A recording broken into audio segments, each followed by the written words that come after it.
வெளிச்சத்தின் பிள்ளைகளாகிய உங்கள் யாவருக்கும் இயேசு கிறிஸ்துவின் நாமத்தில் வாழ்த்துக்கள். ஏசாயா தீர்க்கதரிசியின் புஸ்தகம் 49ஆம் அதிகாரம் வசனம் 15 மற்றும் 16. இந்த 2 வசனங்களும் இப்படியாய் சொல்கிறது: ஸ்திரீயானவள் தன் கர்ப்பத்தின் பிள்ளைக்கு இறங்காமல் தன் பாலகனை மறப்பாளோ? அவர்கள் மறந்தாலும் நான் உன்னை மறப்பது இல்லை. இதோ என் உள்ளங்கைகளில் உன்னை மறைந்திருக்கிறேன், உன் மதில்கள் எப்போதும் எனக்கு முன்பாக இருக்கிறது என்று. பிரியமானவர்களே, இந்த வசனத்தில் தேவன் ஒரு 3 ஆசீர்வாதங்களை வைத்திருக்கிறார். இந்த 3 ஆசீர்வாதங்களையும் வெளிச்சத்தின் பிள்ளைகளாகிய உங்களுக்கு கர்த்தர் நிறைவேற்றி கொடுக்க அவர் சித்தமுள்ளவராய் இருக்கிறார். 1, கர்த்தர் உங்களை மறந்து போவதில்லை. ஸ்திரீயானவள் தன் கர்ப்பத்தின் பிள்ளைக்கு இறங்காமல் தன் பாலகனை மறப்பாலோ? ஆண்டவர் சொல்லுகிறார், அவர்கள் மறந்தாலும் நான் உன்னை மறப்பது இல்லை என்று. இந்த உலகம் உங்களை மறந்திருக்கலாம், உங்களிடத்திலிருந்து நன்மையை பெற்ற ஜனங்கள் உங்களை மறந்து போயிருக்கலாம். சங்கீதக்காரர் சொல்லுகிறார், இந்த பூமி மறதியின் பூமி என்று. இந்த மறதியின் பூமியிலே கர்த்தர் உங்களை நினைத்திருக்கிறார். 115ஆம் சங்கீதம் 12ஆம் வசனம் சொல்லுகிறது, கர்த்தர் நம்மை நினைத்திருக்கிறார், அவர் ஆசீர்வதிப்பார் என்று.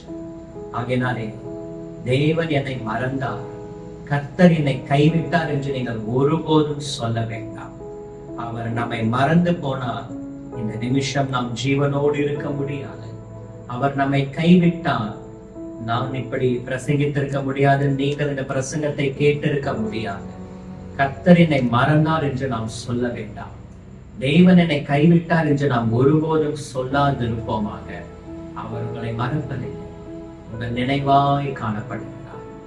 அதே சமயம் நம்முடைய உள்ளங்கைகளில் உங்களை வரைந்திருக்கிறார். ஆண்டவர் தம்முடைய உள்ளங்கைகளுக்குள்ளாக உங்களை வரைந்து வைத்திருக்கிறேன் என்று வாக்கு பண்ணுகிறார். அந்த உள்ளங்கையில் தான் தம்முடைய இரத்தத்தை அவர் சிந்தி சிலுவையிலே ஆணிகளால் அவருடைய உள்ளங்கைகள் கடாவப்பட்டு இரத்தம் சிந்தப்பட்டது. அந்த உள்ளங்கைகளிலே அவர் உங்களை வரைந்து வைத்திருக்கிறேன் என்று வாக்கு பண்ணுகிறார். நீங்கள் ஒரு பாதுகாப்பான இடத்துல இருக்கிறீர்கள், அவருடைய பலத்த கைக்குள் இருக்கிறீர்கள்.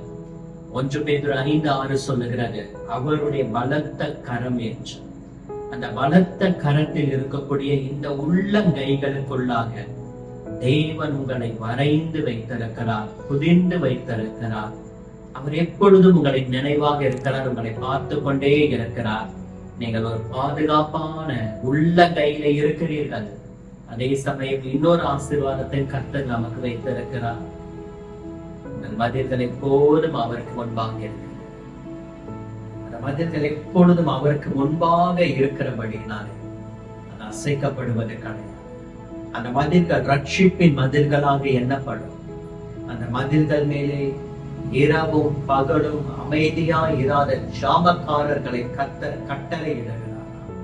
உன் மதில்கள் ரட்சிப்பு என்று அழைக்கப்படுகிறது.